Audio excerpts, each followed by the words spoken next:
Hello friends, welcome to Sankalp IAS Academy. Here this is me Sunil Rathod. Today we are going to discuss about very important topic which one are related to your examination. साथियों, यदि आप लोग UPSC का preparation कर रहे हैं, यदि आप लोग स्टेट पीसीएस को टारगेट करके प्रिपरेशन कर रहे हैं, या फिर आप लोग वनडे एग्जाम जैसा कि railway, banking, SSC, CGL, SSC, CHSL, railway, इस विभिन्न प्रकार की वनडे एग्जाम की प्रिपरेशन कर रहे हैं, तो आज की क्लास आप लोगों के लिए बहुत ही महत्वपूर्ण होने वाली है। तो साथियों, यह टॉपिक ऐसा है जहां पर हर किसी एग्जाम्स में यहां से क्वेश्चंस देखने को मिलते हैं। तो हम लोग इस टॉपिक को पूरा डील करेंगे और साथ में फिर लास्ट में हम लोग प्रैक्टिस करेंगे एमसीक्यू के माध्यम से। अब आज से आप लोगों को रैंडमली टॉपिक इस यूट्यूब चैनल पर आप लोगों को देखने को मिलेंगे। आज के सेशन में हम लोग जिस टॉपिक की बात करेंगे वह टॉपिक होगा आपका महत्वपूर्ण जिले भारतीय संदर्भ में या इंडिया के अकॉर्डिंग। आप लोग यहां पर देखेंगे तो कई सारी लेक्स की हम लोग बात करेंगे, वो चाहे आपका आर्टिफिशियल लेक हो, चाहे आपका मैनमेड हो, यानी कि चाहे आपकी वह प्राकृतिक झील हो या फिर आपका मानव निर्मित झील हो। साथ ही साथ में और भी किस प्रकार से झीलों का निर्माण होता है, जैसे कि कुछ झीलें आपकी लेग्यून झील होती है, कुछ झील टेक्टोनिक झील होती है, कुल उल्का झील होती है। तो ऐसे भिन्न भिन्न प्रकार की झीलों का भी यहाँ पर एक क्लासिफिकेशन नजर आता है, उसकी हम बात करेंगे। बहुत मजेदार तरीके से इस क्लास को मैंने डिजाइन किया है आप लोगों के लिए, ताकि आप लोग जब एग्जामिनेशन हॉल में बैठे तो आपको यह याद आए कि हमने यह टॉपिक पढ़ा था संकल्प आईएएस एकेडमी के प्लेटफॉर्म से। साथियों, शुरू करते हम लोग सबसे पहले जानने का प्रयास करेंगे कि आखिर झील होती क्या है। जैसे कि आप लोग मेरी बैक स्लाइड में देख पा रहे हैं, यहाँ पर टॉपिक का नाम लिखा हुआ है कि the lakes of India, natural origins and human engineering, यानी कि मैन मेड जो होगी वह उसमें मानव अभियांत्रिकी चीजों का प्रयोग करके ही उसको बनाया जाता है। जैसे कि कोई नदी फ्लो करती है, बीच में डैम बना दिया जाएगा, वाटर का स्टोरेज हो जाएगा, उसी को कहा जाएगा यह एक प्रकार की आर्टिफिशियल लेक है। तो उसी की हम लोग बात करेंगे भारत में प्रमुख प्राकृतिक और मानव निर्मित झीलों की, जो कि आपका वनडे एग्जाम, यूपीएससी एग्जाम्स और साथ ही साथ में स्टेट पीसीएस के लिए बहुत इंपॉर्टेंट होने वाला है। सबसे पहले हम देखेंगे कि यह जलराशियों की परिभाषा, जिसे आप लोग झील के नाम से जान रहे हैं, इस झील को कैसे परिभाषित किया जाए। आखिर ये जो आपकी झील है, इस झील को कैसे आप लोग परिभाषित करेंगे। इसी झील को यहाँ पर जल राशि कहा गया है, यानी कि वाटर बॉडी यहाँ पर कहा गया है, वाटर मास कहा गया है। तो इस झील को आप लोग कैसे डिफाइन करेंगे, झील किसे कहा जाता है, यह सबसे इंपॉर्टेंट हो गया। अब झील उसे कहा जाता है जैसे कि अगर मैंने यह संरचना बनाई और यहां पर इसको पूरी तरह से मैंने कवर्ड कर दिया, किससे, लैंड बॉर्डर से। अगर इसको लैंड बॉर्डर से मैंने पूरा कवर कर दिया, लैंड बॉर्डर से अगर इसको कवर कर दिया जाएगा, लैंड बॉर्डर से इसको कवर कर दिया जाएगा चारों ओर से, इसके सराउंडिंग एरिया में अगर आसपास कोई स्थलीय भाग या स्थलीय सीमा, स्थलीय सीमा से, अगर स्थलीय सीमा से घिरा होगा, जो स्थलीय सीमा से घिरा हुआ एक जलीय भाग होगा, इस जलीय भाग को ही क्या कहा जाएगा, झील कहा जाएगा। यहां पर आप लोगों को मेंशन है, aesthetic body of water surrounded by land form by diverse geographical process, यानी कि वह स्थिर जल राशि है जो चारों ओर से स्थल भाग से घिरी हुई होती है। उसी भौगोलिक संरचना, उसी भौगोलिक जलीय संरचना को झील के नाम से जाना जाता है। आई होप कि यह परिभाषा आपको क्लियर हुई होगी। फिर एक रिजर्ववायर होता है, रिजर्ववायर यानी कि एक जल आरक्षित क्षेत्र होता है।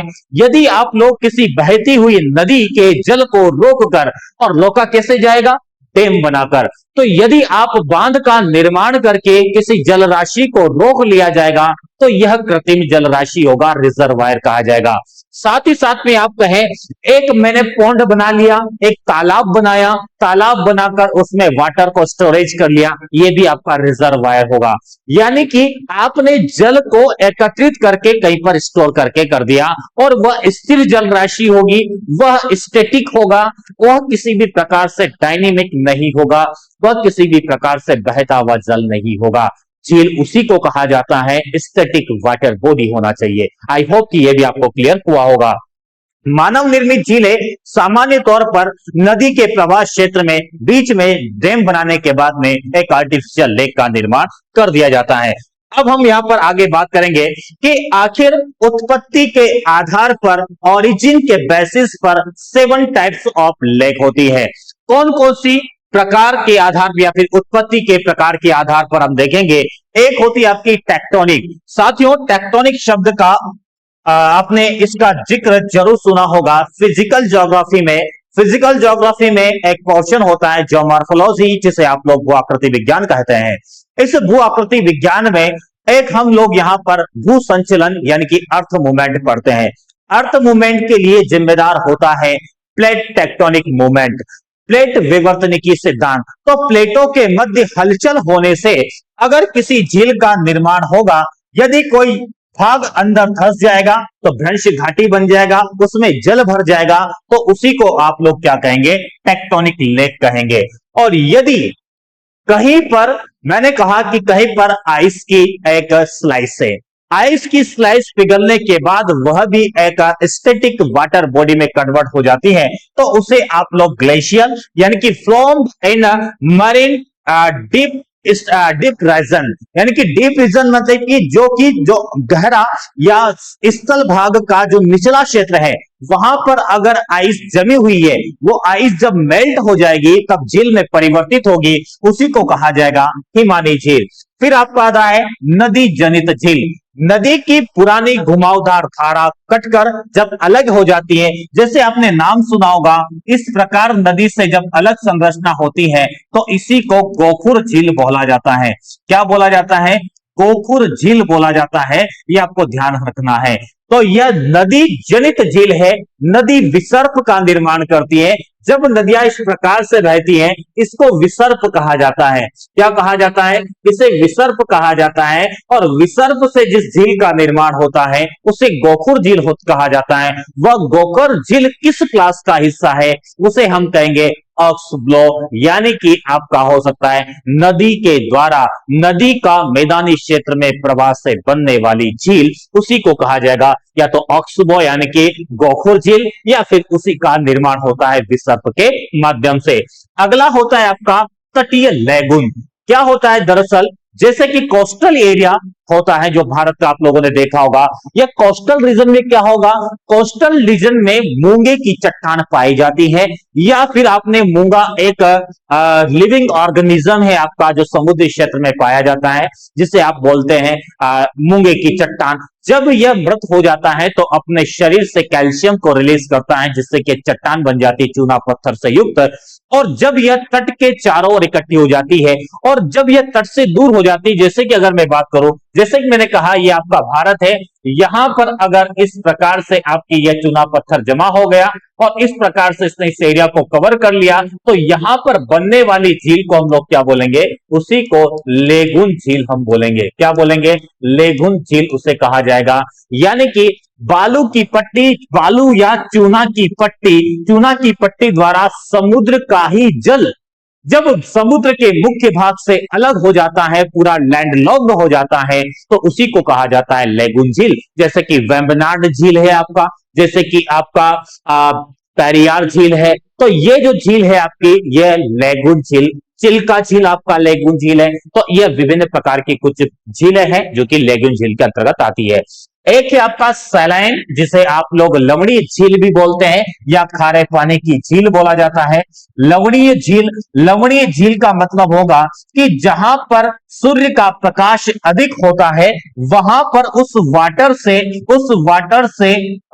जलीय राशि से वाटर का क्या हो जाता है? इवोपरेशन हो जाता है। क्या हो जाता है?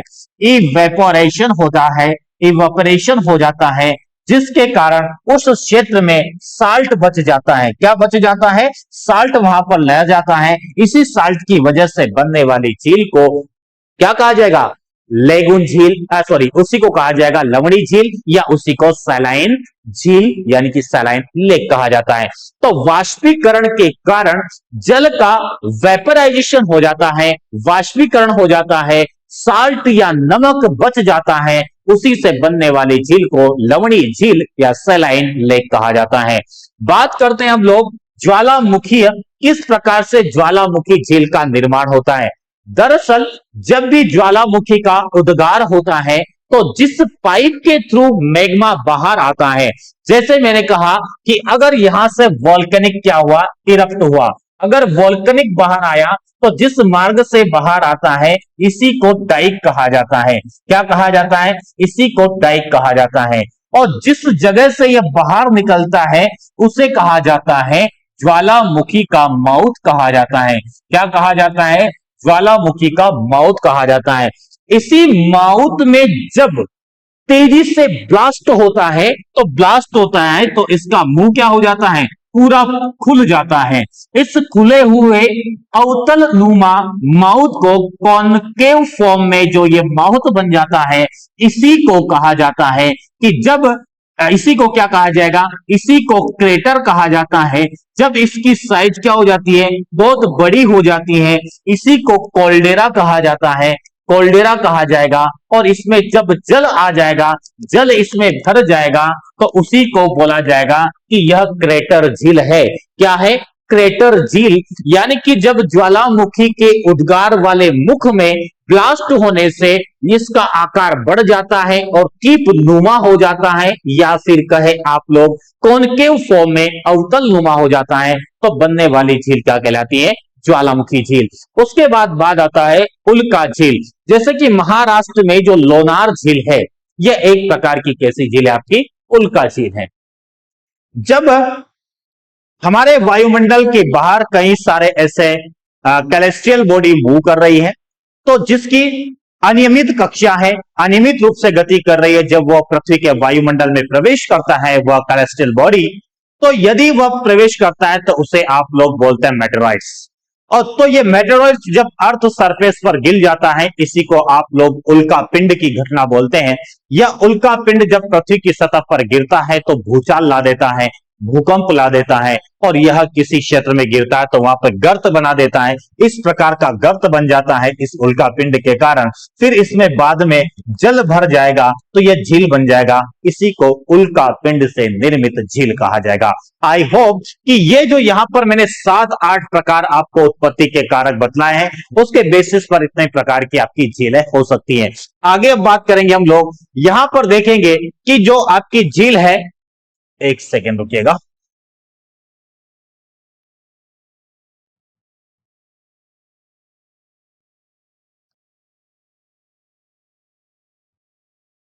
अब यहां पर हमने इसके प्रकार को तो समझ लिया, लेकिन अब बात आएगी यहां पर कि आखिर जो हिमानी या टेक्टोनिक झील है वो कौन कौन सी है। अब यहां पर आप देखिएगा जरा, एक झील आपको मिलेगी जिसे हम कहेंगे कि भारत में जो कि आपकी मीठे पानी की सबसे बड़ी झील है, उसका नाम हो जाएगा वुलर झील। और यह वुलर झील कहां पर है? जम्मू एंड कश्मीर में। जम्मू और कश्मीर में आप लोगों को यहां पर वुलर झील देखने को मिलेगी। यह वुलर झील भारत की, ध्यान रखना, भारत की सबसे बड़ी मीठे पानी की झील है। कैसी? मीठे पानी की झील है। मीठे पानी की सबसे बड़ी झील की अगर बात करें तो वो कौन सी हो जाएगी? वुलर झील। और ये कहां पर है? जम्मू कश्मीर में। कैसे बनी है? तो ये बनी आपकी कि भारत की सबसे बड़ी मीठे पानी की झील है, जो कि एक प्राकृतिक झील है। यहां पर टेक्टोनिक मूवमेंट हुआ था, जैसे कि टैथिस सागर का नाम आपने सुना होगा, उसी के अवशेष के तौर पर आपकी यह वुलर झील देखने को मिलती है, इसीलिए इसको टेक्टोनिक झीलें कहा गया है। एक आपका डल झील है, एक आपकी डल झील है, और दूसरा आपका मानसबाल झील है या मनासबाल झील है। तो यह सभी आपका जम्मू कश्मीर के अंतर्गत है। जम्मू कश्मीर में आपको मिलेगा। उसके बाद आप लोग अगर उत्तराखंड की बात करेंगे तो उत्तराखंड में आपको रूपकुंड ताल मिलेगा और एक नैनीताल मिलेगा।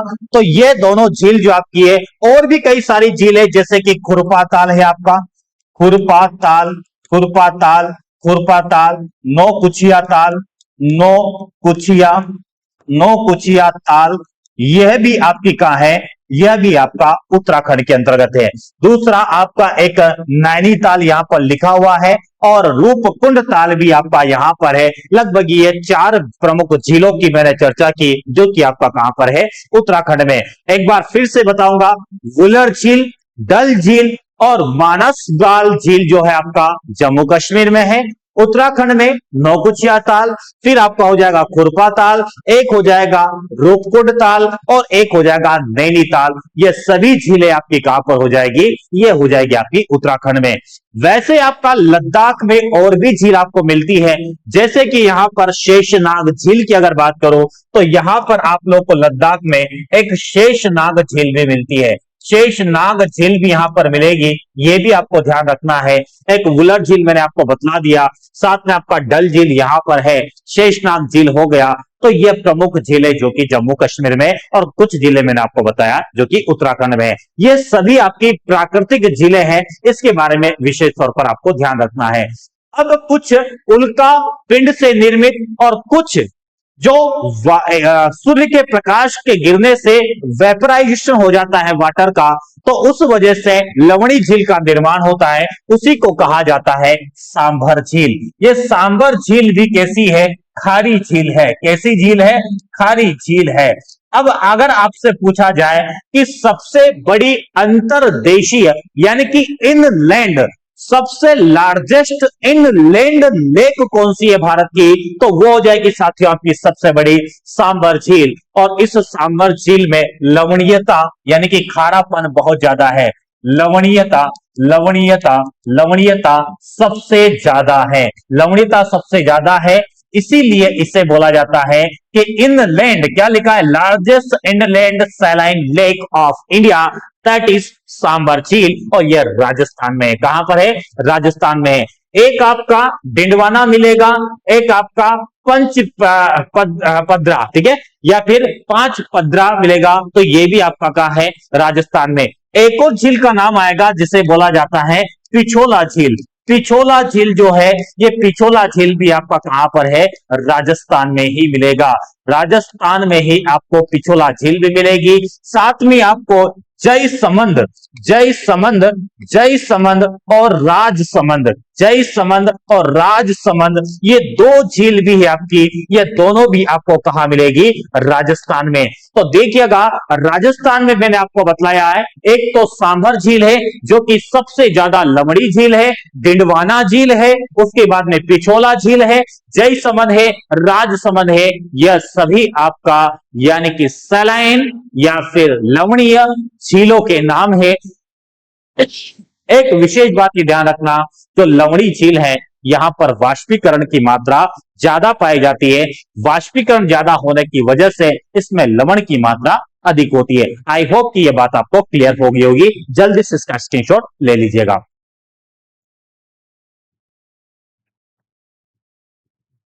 अब हम लोग आगे बढ़ेंगे। यहां पर एक झील महाराष्ट्र की आपको मेंशन कर रखा है जिसका नाम है लोनार झील। ये जो लोनार झील है साथियों, ये लोनार झील आपका महाराष्ट्र के अंतर्गत है और इसका निर्माण जो हुआ है उल्का पिंड के गिरने से, उल्का पिंड के गिरने से उस क्रेटर जो बना है, उस क्रेटर में जल भर जाने से जिस झील का निर्माण हुआ है उसे लोनार झील कहा जाता है और यह महाराष्ट्र के अंतर्गत है। तो यहां पर मैंने आपको जो झीलें बताई है वो राजस्थान की और आपको साथ में महाराष्ट्र की। बढ़ेंगे आगे और आगे कुछ और झीलों के बारे में चर्चा करेंगे। लास्ट में मैं आप लोगों को एक में सारे भी झील को रिवाइज करवा देंगे। अब कुछ टेक्टोनिक झील बनती है, जैसे कि आप लोग लोकटक झील का नाम आपने सुना होगा, फिर आपने कनवार लेक का नाम सुना होगा, बिहार में है, और कबर ताल जो है आपका, कबर ताल ये आपका बिहार में मिलेगा। तो यहां पर 2 प्रमुख झील जो आपको यहां पर दिखाई दे रही है, एक आपका एशिया की बड़ी ऑक्सबो झील में से एक है जिसका नाम हो जाएगा कनवार झील। ध्यान रखना, कनवार झील जो है यह कैसी झील है, इसे गोखुर झील कहा जाता है। यह गोखुर झील है, कैसे बनी है सर, यह बनी कैसे है, नदी में विसर्प बनने से, नदी में विसर्प नदी में विसर्प के बनने से जो गोकुल झील यानी कि ऑक्सबो लेक के रूप में इसका निर्माण हुआ है, जिसका बेस्ट एग्जांपल बिहार में आपको मिलेगा, क्योंकि मैदानी संरचना में बिहार आपका आता है, जिसे गंगा का मैदान आप बोलते हैं। तो यहां पर आप लोगों को जो गोकुल झील मिलेगी उसे कनवार झील का नाम दिया जाएगा। तो गंगा के मैदान में, आर्द्र भूमि में, जिसे रामसर स्थल में भी शामिल कर रखा है। साथियों, एशिया की बड़ी ऑक्सबो झीलों में से एक और है आपका, जिसे कनवार झील भी कहा जाता है। तो ये तो कनवार हो गया, एक कबरताल भी है, एक कनवार लेक हो गया, यहां पर आप एक और हो जाएगा कबरताल। ये दोनों जो है ये आपकी गोकुल झील हो जाएगी। ये भी गोकुल झील है और ये भी गोकुल झील है। दोनों कहां पर है? दोनों आपके बिहार राज्य के अंतर्गत है। उसके बाद बात करें, एक लोकटक झील है, इसे बोला जाता है, एक राष्ट्रीय उद्यान का नाम सुना होगा, नेशनल पार्क का नाम सुना होगा। हम अगले वीडियो में नेशनल पार्क के बारे में भी जानकारी लेकर आएंगे। तो एक किबुल लामजाओ राष्ट्रीय उद्यान है, जो कि आपका मणिपुर में है। मणिपुर में ही एक राष्ट्रीय उद्यान है किबुल लामजाओ, और वह अभ्यारण्य आपका जिस झील के यहां पर है, उसी झील का नाम है आपका लोकटक झील।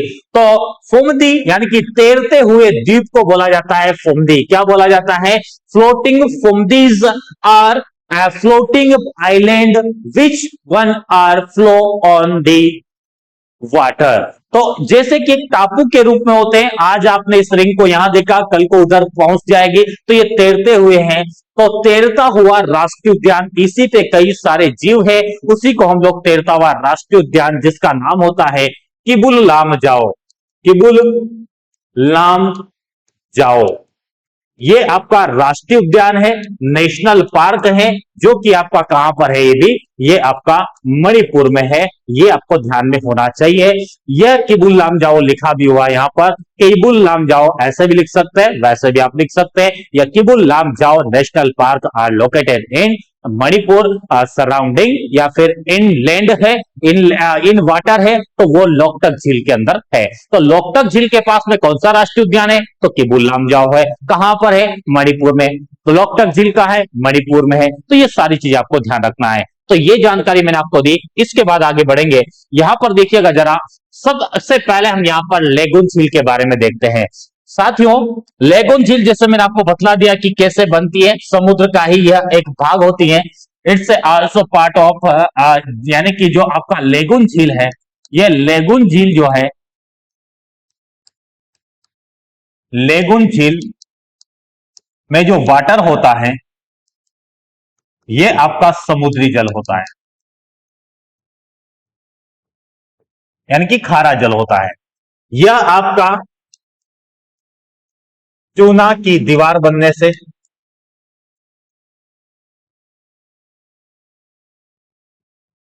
समुद्री जल अलग हो जाता है, और उससे जो झील बनती है उसी को आप लोग लेगुन झील बोलते हैं। जैसे कि एक होता है आपका चिल्का झील, क्या नाम है? चिल्का झील, जो कि आपका ओडिशा में है। एक आपका हो जाएगा पुलिकट झील, जो कि आंध्र प्रदेश और तेलंगाना की बॉर्डर पर है। एक हो जाएगा आपका वेम्बनाड झील, वेम्बनाड झील, ये आपका केरलम में हो जाएगा। उसके बाद में अष्टमुदी झील, अष्टमुदी झील, ये दोनों भी आपका कहां हो जाएगा? ये दोनों आपका केरलम राज्य में, केरलम राज्य के अंतर्गत दोनों झील हो जाएगी। तो चार प्रमुख झीलों के नाम आपका लेगुन के अंतर्गत आता है, याद रखिएगा। पहले नंबर पर चिल्का है, फिर पुलिकट है, फिर आपका वेम्बनाड है, फिर आपका अष्टमुदी है। वेम्बनाड और अष्टमुदी केरल में है, पुलिकट आपका आंध्र प्रदेश और तमिलनाडु की बॉर्डर पर है। उसके बाद में चिल्का आपका ओडिशा में है। ये चारों झील का लोकेशन आपको पता होना चाहिए, और चारों झील किस प्रकार की झील है वह भी आपको पता होना चाहिए। यह तटीय लेगुन झील है। कोस्टल एरिया में चूना पत्थर के द्वारा यह कवर्ड एक ऐसी समुद्री जल राशि है जो कि लेक में कन्वर्ट हो गई है, उसी को लेगुन झील कहा जाता है। इसकी सारी विशेषता समुद्री जल के जैसी होती है, जैसे कि खारापन वैसा ही होता है। अब साथियों ये बार बार ऑफ हो जा रहा है, चलिए कोई बात नहीं। तो यहां पर एक बात ध्यान रखिएगा, ये जो प्रमुख जिले हैं जिसका मैं आप लोगों को टाइप्स भी बता रहा हूं और साथ में उसका लोकेशन और किस टाइप की कौन सी झील है उसके बारे में हम लोग चर्चा करते हुए चल रहे हैं। एक भी ऐसा बिंदु नहीं होगा जो कि आपका आउट ऑफ एग्जामिनेशन के पॉइंट से होगा।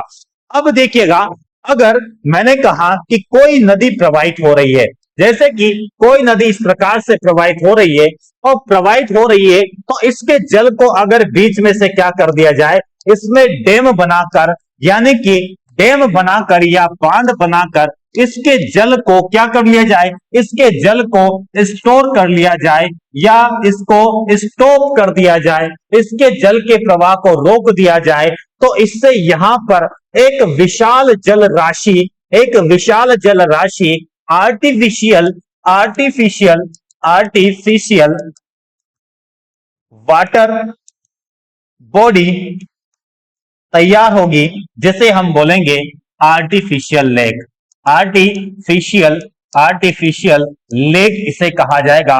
तो इस आर्टिफिशियल लेक का निर्माण, बड़े बड़े बांधों के निर्माण का जो पश्च जलाशय होता है, इसे क्या बोला जाएगा, ये पश्च जलाशय है। यानी कि जो पश्च जलाशय होता है, पश्च जलाशय, पश्च जलाशय को ही क्या बोला जाएगा, आर्टिफिशियल लेक। जैसे कि इंदिरा सागर नहर जहां से निकाली गई है वो है आपका भाखड़ा नांगल डैम के पीछे बनी हुई आपका गोविंद सागर झील, तो वहीं से इंदिरा सागर नहर निकाली गई है। वैसे ही आप लोग कई सारी झील देखेंगे, जैसे ओंकारेश्वर में आपका इंदिरा गांधी नहर है आपका। फिर आप देखेंगे यहां पर कि ओंकारेश्वर में नर्मदा नदी घाटी परियोजना जब बनी है तो सरदार सरोवर परियोजना भी बनी, उसके पीछे पश्च जलाशय वो भी झील में परिवर्तित है। फिर आपका गोविंद वल्लभ पंत सागर झील है। ऐसे कई सारी आर्टिफिशियल लेक है जिसके बारे में हम चर्चा करेंगे। तो जहां प्राकृतिक शक्तियों ने प्राचीन झीलों को उकेरा है, वहीं आधुनिक भारत के सबसे बड़े जलाशय नदियों पर बांध बनाकर सिंचाई, जल विद्युत, जीवन रक्षा के लिए बनाए गए विशाल कृत्रिम जलराशि को आर्टिफिशियल लेक का दर्जा दिया जाता है। बात करते हैं ऐसी आर्टिफिशियल लेक कहां पर और कैसी है। सबसे पहले हम लोग बात करेंगे मध्य प्रदेश और राजस्थान की बॉर्डर पर। मध्य प्रदेश और राजस्थान की बॉर्डर पर चंबल नदी पर, किसमें, चंबल नदी घाटी परियोजना का हिस्सा है और नदी का नाम भी क्या हो जाएगा आपका, चंबल नदी। इस चंबल नदी का उद्गम आपको पता होगा, यह इंदौर की जानापाव पहाड़ी के वांगचू पॉइंट से उद्गम होता है। तो यह नर्मदा आपका चंबल नदी घाटी जो है, इस चंबल नदी घाटी में राजस्थान और मध्य प्रदेश की बॉर्डर पर आपको गांधी सागर डैम मिलेगा।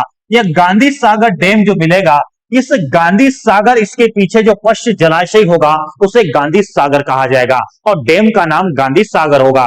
उसी प्रकार इसी चंबल नदी पर, ध्यान रखना, चंबल नदी पर ही, चंबल नदी पर ही एक और डैम मिलेगा आपको और वो राजस्थान में होगा, जिसका नाम होगा राणा प्रताप सागर बांध। राणा प्रताप सागर बांध की लोकेशन आपका यह राजस्थान में होगी और यह चित्तौड़गढ़ में है, राजस्थान के चित्तौड़गढ़ में। उसी प्रकार एक आपको कोटा मंडल के अंतर्गत मिलेगा जवाहर सागर और यह भी आपका चंबल नदी पर है। चंबल नदी के जल को रोककर ये चार प्रकार के जलाशय बनाए गए हैं, चार प्रकार के वाटर पॉन्ड बनाए गए हैं, जलाशय बनाए गए हैं। पहले का नाम गांधी सागर एमपी राजस्थान की सीमा पर है, दूसरा राणा प्रताप सागर, दूसरा और तीसरा हो जाएगा आपका वो से जवाहर सागर कहा जाएगा। अब नर्मदा नदी पर भी ऐसे निर्मित है कुछ दाम, कुछ डैम है जिसके कारण कुछ झीलें बनी है, जैसे कि इंदिरा सागर। इंदिरा सागर जो है आपका ये ओंकारेश्वर में आपको मिल जाएगा। फिर ओंकारेश्वर बांध बनाया गया है जिसे आप लोग इसी का एक और नाम आता है, मुझे एग्जैक्ट अभी ध्यान नहीं आ रहा है, जैसे ध्यान आएगा बताया देंगे। एक मंदाता नगरी है, कौन सी, मंदाता नगरी, वहां पर मंदाता बांध है, यही ओंकारेश्वर का नाम है।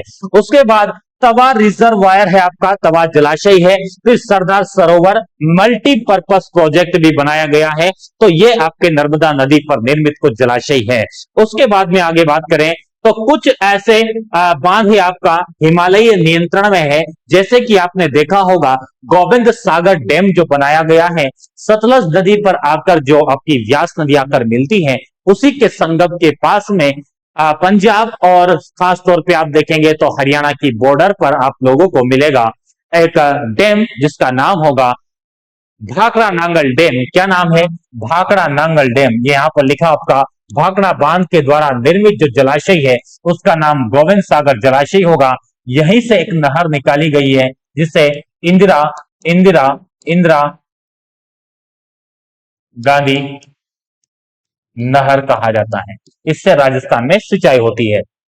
फिर आपका महाराणा प्रताप सागर है जो कि आपका पोंग बांध पर निर्मित है। यह पोंग बांध आपके है जो व्यास नदी पर निर्मित है। किस पर? व्यास नदी पर है। और ये आपका सतलज नदी पर है। सतलज सतलज नदी पर निर्मित है आपका सतलज सतलज नदी पर आपको मिलेगा भाखड़ा नांगल डैम। व्यास नदी पर मिलेगा आपको पोंग बांध। उसके पीछे जो जलाशय है उसे कहा जाता है महाराणा प्रताप सागर बांध या पोंग बांध। एक टिहरी बांध है आपका। यह टिहरी बांध किस में हो जाएगा? यह टिहरी बांध आपका जो होगा जो आपका एक नदी है भागीरथी नदी। भागीरथी भागीरथी नदी, जो भागीरथी नदी है, ठीक है, भागीरथी नदी जिसे मुख्य गंगा का दर्जा दिया जाता है, मुख्य गंगा, क्योंकि यह आपका गंगोत्री हिमनद से उद्गमित होती है। यह भागीरथी नदी पर आपका टिहरी बांध बना हुआ है। यह भी आपको ध्यान रखना है। यह भारत का सबसे ऊंचा बांध भी है। उसके बाद में रंजीत सागर है आपका जिसे थिन बांध भी कहा जाता है। ठीक है, थिन बांध आपका यह पंजाब और जम्मू कश्मीर में है। ठीक है, तो यहां पर आपका कौन सा हो जाएगा? थिन बांध। ये थिन बांध किस में है? यह रावी नदी पर है। किस पर है? यह रावी नदी पर निर्मित है।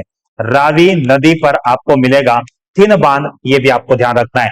नदी और उस पर बना हुआ आपका कृत्रिम जल राशि या कृत्रिम जलाशय, वो नाम आपको पता होना चाहिए। सतलज पर गोविंद सागर, जो कि आपका लोकेशन अगर देखें तो आपको हिमाचल प्रदेश मिल जाएगा। फिर आप लोगों का हिमाचल प्रदेश में महाराणा प्रताप, उत्तराखंड में टिहरी बांध, उसका बाद आपका पंजाब और जम्मू कश्मीर में आपको रंजीत सागर बांध मिल जाएगा। आई होप कि सब, यहां पर मैंने आपको पंजाब हरियाणा बताया था, हिमाचल प्रदेश और पंजाब की सीमा पर बना हुआ है। तो यहां पर हिमाचल प्रदेश में वो जलराशि फैली हुई है। डैम बना है आपका पंजाब में, जलराशि का फैलाव हुआ है कहां तक? हिमाचल प्रदेश तक। तो ये आपको थोड़ा सा ध्यान रखना है। तो सतलुज व्यास यहाँ पर आपका लिखा है और भागीरथी रावी यहाँ पर लिखा है। तो ये मैंने नीचे भी अलग अलग मेंशन कर दिया है। बढ़ेंगे आगे।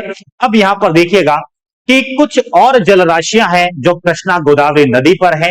कृष्णा नदी जलराशि पर जो कृत्रिम बांध है जिसे बोला जाता है अलमाटी डैम। यूपीएससी में क्वेश्चन आया था ये भी, अलमाटी डैम। ठीक है, ये कर्नाटक में है। ये आपका ऊपरी कृष्णा परियोजना का हिस्सा है। उसके बाद एक नागार्जुन सागर बांध परियोजना मिलेगा। ये भी कृष्णा नदी पर है, लेकिन यह आपका हो जाएगा, जो नागार्जुन सागर है ये आपका हो जाएगा आंध्र प्रदेश और साथ में आपका आंध्र प्रदेश के साथ में कर्नाटक। ठीक है, तो नागार्जुन सागर ये मेनली आपका आंध्र प्रदेश में है। उसी के बाद आप देखेंगे तो श्री सैलम नागार्जुन सागर, ये देखिएगा एक श्री सैलम है और एक आपका नागार्जुन है। इन दोनों को मिलाकर ही बोला जाता है Srisailam, Srisailam, Srisailam Nagarjuna Sagar, Nagarjuna Sagar झील। ठीक है, तो ये आपका कहां पर है? दोनों आपका आंध्र प्रदेश के अंतर्गत मिलेगी। उसके बाद आप देखिएगा गोदावरी और उसकी सहायक नदी पर आपको देखने को मिलेगा, जैसे कि जैकवाड़ी मिलेगा, महाराष्ट्र में आपको उजानी मिलेगा, कोयना आपको मिलेगा जिसे शिवाजी सागर कहा जाता है, ये भी महाराष्ट्र में मिलेगा। आंध्र प्रदेश में आपको तुंगभद्रा जो नदी पर है, रिजर्वायर है, तुंगभद्रा बांध है, सिंचाई और बिजली के लिए प्रयोग किया जाता है। उसके बाद यहां पर देखिएगा कावेरी नदी पर आपको कृष्ण राजा सागर मिलेगा, मेट्टूर डैम मिलेगा। उसके बाद आप देखेंगे महानदी, महानदी पर आपको मिलेगा हीराकुंड डैम।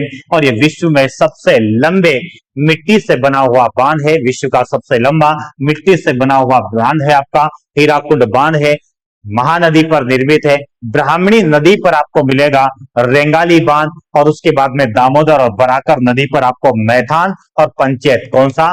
मैथान, मैथान और पंचेत बांध मिलेगा। पंचेत इसी के नाम से जलाशय भी मिलेगा। मैथान और पंचेत ये दोनों भी आप लोगों को झारखंड और वेस्ट बंगाल की सीमा पर मिलेगा।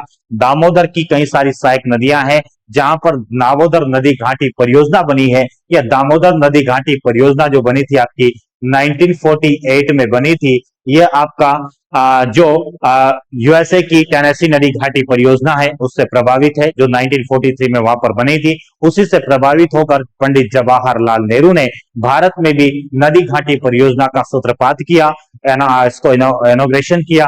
तो सबसे पहले 1948 में दामोदर नदी घाटी परियोजना, जो कि मल्टीपर्पस रिवर वैली प्रोजेक्ट के तौर पर आपके सामने आती है, उसी का नाम है आपका दामोदर नदी घाटी परियोजना। इसमें कई सारे बांध है, पंचेत बांध है, मैथान बांध है, तो ऐसे कुछ बांध है जो कि आपका झारखंड वेस्ट बंगाल की बॉर्डर पर है। यह हो जाता है कुछ। और उसके बाद में लास्ट में हम चलेंगे कि परीक्षा के लिए कौन कौन सी चीजें ज्यादा इंपॉर्टेंट है। यहां पर आप लोगों को कुछ फैक्चुअल इंफॉर्मेशन मैंने मेंशन किया है, जैसे कि लार्जेस्ट आर्टिफिशियल रिजर्वायर अगर पूछा जाए, आर्टिफिशियल रिजर्वायर गोविंद सागर हो जाएगा। और ये आपको पता होगा सतलज नदी पर, सतलज नदी पर निर्मित है। और ये सतलज नदी पर तो है, साथ में कहां पर है, तो ये आपका हिमाचल प्रदेश में है। क्लियर है। उसके बाद में largest eastern dam reservoir, eastern का पूछा जा रहा है। ये कुछ और लिखा है यहाँ पर, हीराकुंड लिखा है आपका, ठीक है, तो ये हीराकुंड में हो जाएगा। उसके बाद में आप देखेंगे one of India's tallest dam, ठीक है, तो यहां पर हीराकुंड जो है सबसे ऊंचा बांध ही है, ठीक है, सबसे ऊंचा बांध, भारत का सबसे हाईएस्ट ऊंचा बांध हो जाएगा, वो हीराकुंड मेंशन हो जाएगा। उसके बाद में इंडिया का टॉलेस्ट बांध जो कि है, एक सेकंड ध्यान रखिएगा, हीराकुंड सबसे लंबा हो जाएगा। और सबसे ऊंचा आपका कौन सा हो जाएगा, ये हीराकुंड आपका कहां पर है, ओडिशा के अंतर्गत, ठीक है। और टेहरी बांध जो है आपका, ये टेहरी बांध कहां हो जाएगा, टेहरी बांध आपका उत्तराखंड में हो जाएगा। और यह सबसे लंबा है, यह सॉरी सबसे ऊंचा है, सबसे ऊंचा, सबसे ऊंचा बांध हो जाएगा टिहरी बांध, जो कि भागीरथी नदी उत्तराखंड में है। सबसे लंबा आपका हो जाएगा मिट्टी से निर्मित हीराकुंड बांध, कहां पर है आपका, महानदी पर है, और ओडिशा के अंतर्गत है, महानदी नदी पर। उसके बाद major Narmada multipurpose project Sardar Sarovar project हो जाएगा। उसके बाद में मेजर कृष्णा रिवर प्रोजेक्ट में नागार्जुन सागर मिल जाएगा। कृष्णा राजा सागर आपको मेजर कावेरी प्रोजेक्ट हो जाएगा। चंबल वैली प्रोजेक्ट में आपका गांधी सागर, राणा प्रताप सागर, जवाहर सागर, ये कुछ कृत्रिम झीलें आपको मिल जाएगी। तो ये चीजें मैंने आपको यहाँ पर मेंशन की। लास्ट में कुछ झीलों के बारे में आपको रिवाइज करवा देता हूं इस मैप के माध्यम से, जो आपको ध्यान रखना है। यहां से आपके क्वेश्चन इससे भी बन सकता है। अगर आपसे वुलर झील पूछा जाए, जम्मू कश्मीर में है। डल झील आपका जम्मू कश्मीर में है। सांबर झील आपका राजस्थान में है। चिल्का झील, लेगुन झील है, ओडिशा में हो जाएगा। लोकतक झील आपका मणिपुर में होगा। रूपकुंड जो ताल है, रूपकुंड आपका उत्तराखंड में हो जाएगा। उसके बाद में आप देखेंगे पुलिकट झील जो है, ये आंध्र प्रदेश और तमिलनाडु की सीमा पर है। सॉरी, जो आपका तमिलनाडु है, और तमिलनाडु के बाद यहां पर आप देखेंगे आंध्र प्रदेश का ऊपर यहाँ बॉर्डर है, ठीक है, यहां तक आपका जैसे कि ये आंध्र प्रदेश आ रहा है, और यहीं पर आपका झील है, नीचे बन गया है ये थोड़ा, पुलिकट झील दोनों में आपका, यानी कि पुलिकट झील आंध्र प्रदेश प्लस आपका जो तमिलनाडु है, इन दोनों की बॉर्डर पर है, ठीक है। वेम्बनाड झील आपका केरल में हो जाएगा। अष्टमुदी झील भी आपका केरल में हो जाएगा। कोल्लेरू झील की बात करें तो आंध्र प्रदेश में हो जाएगा। फिर आप देखेंगे उमर झील आपका हो जाएगा मेघालय में। हिमाचल प्रदेश में चंद्रताल झील हो जाएगा। नाको झील आपका कहां हो जाएगा, हिमाचल प्रदेश में। और यह सबसे इंपॉर्टेंट आपकी मैंने झीलें बता दी है। ये 12 प्रमुख झीलें तो यहां पर बताइए, कुछ मैंने आर्टिफिशियल झील भी आपको बताई है। अब हम लोग चलेंगे कुछ एमसीक्यूज की प्रैक्टिस कर लेंगे, ताकि यह टॉपिक हमारा और मजबूत हो जाएगा। तो चलिए साथियों, शुरू करते हैं हम लोग एमसीक्यू के साथ में इस क्लास को, और आगे मूव करते हैं। यहां पर देखिएगा जरा,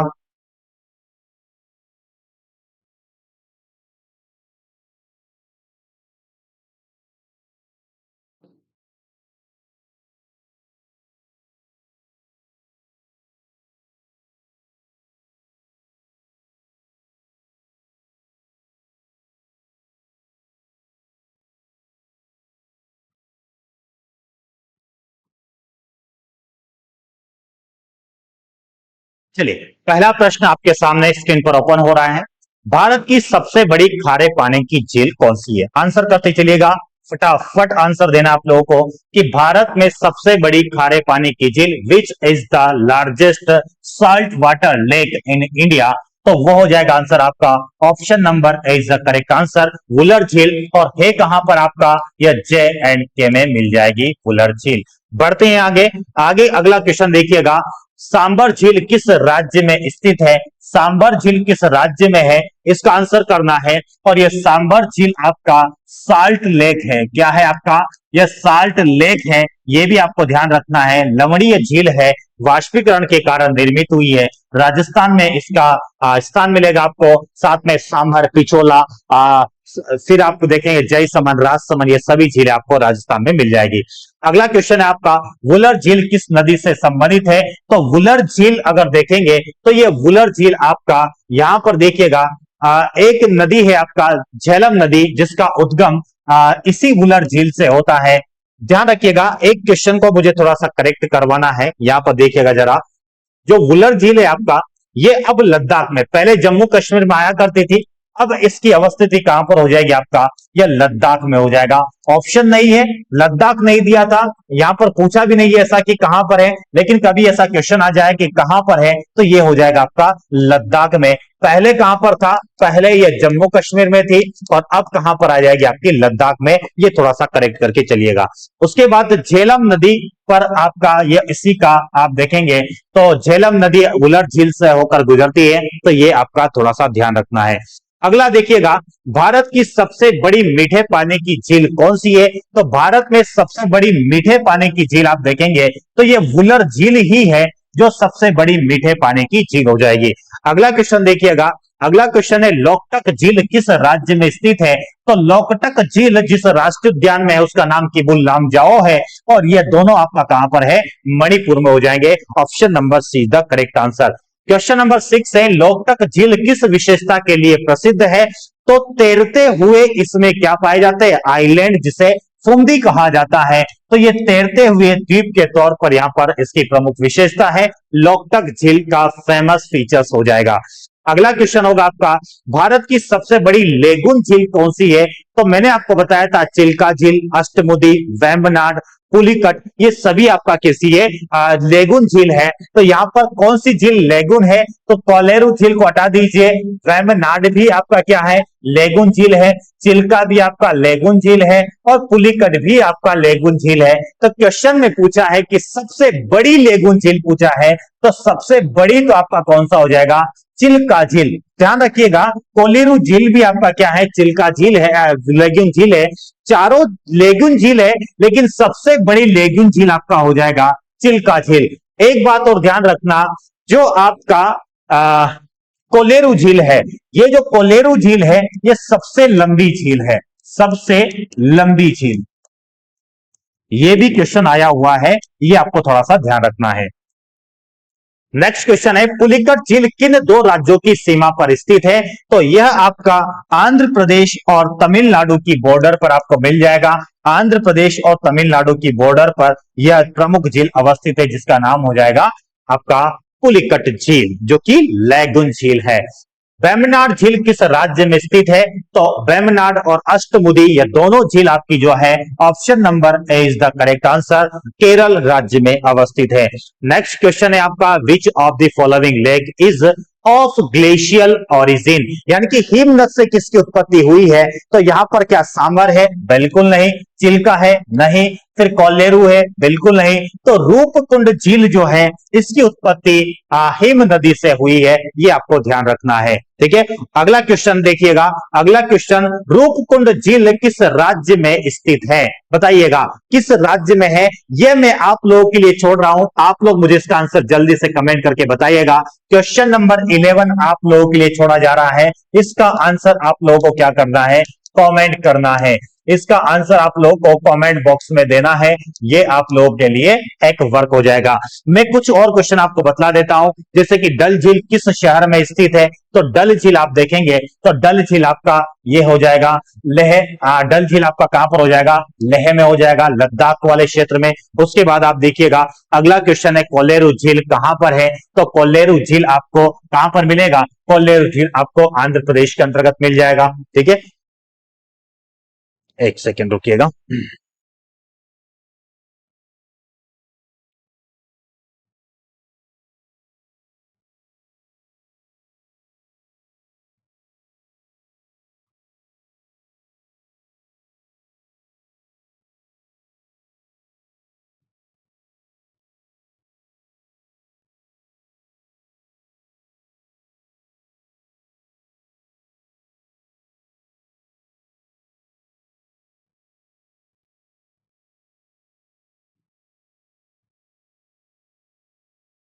चलिए, यहाँ से हम आगे बढ़ेंगे। अब एक मुझे क्रॉस चेक करना था, मैंने कर लिया है इसमें। ठीक है,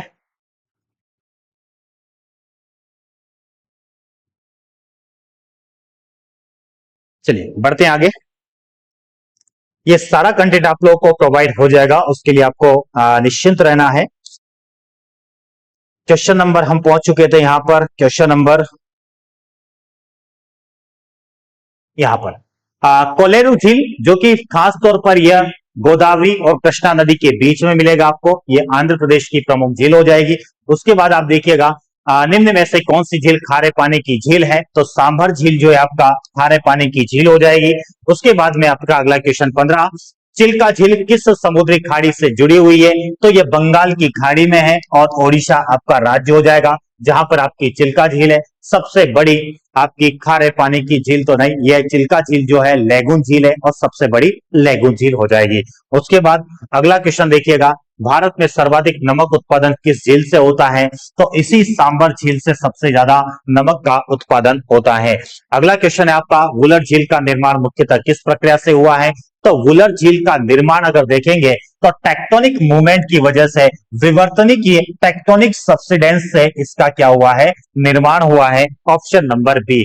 उसके बाद में निम्न में से कौन सी झील रामसर आर्द्र भूमि का हिस्सा है, और तो यहां पर आपका चिल्का झील भी है, लोकटक भी है, वुलर भी है, तो उपयुक्त में से सभी आपका रामसर। हम एक क्लास में रामसर साइट के बारे में आपको बताया जाएगा।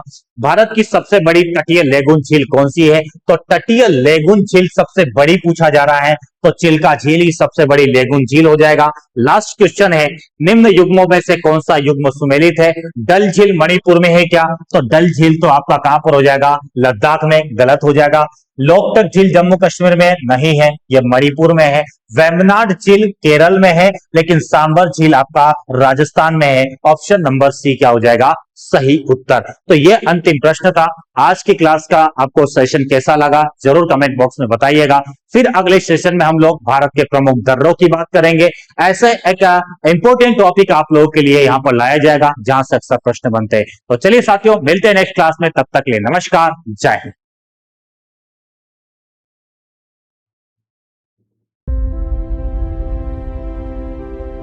लेकिन अगला नाम आपका हो सकता है। तैयारी जारी रखिए, क्योंकि सिलेक्शन मतलब संकल्प।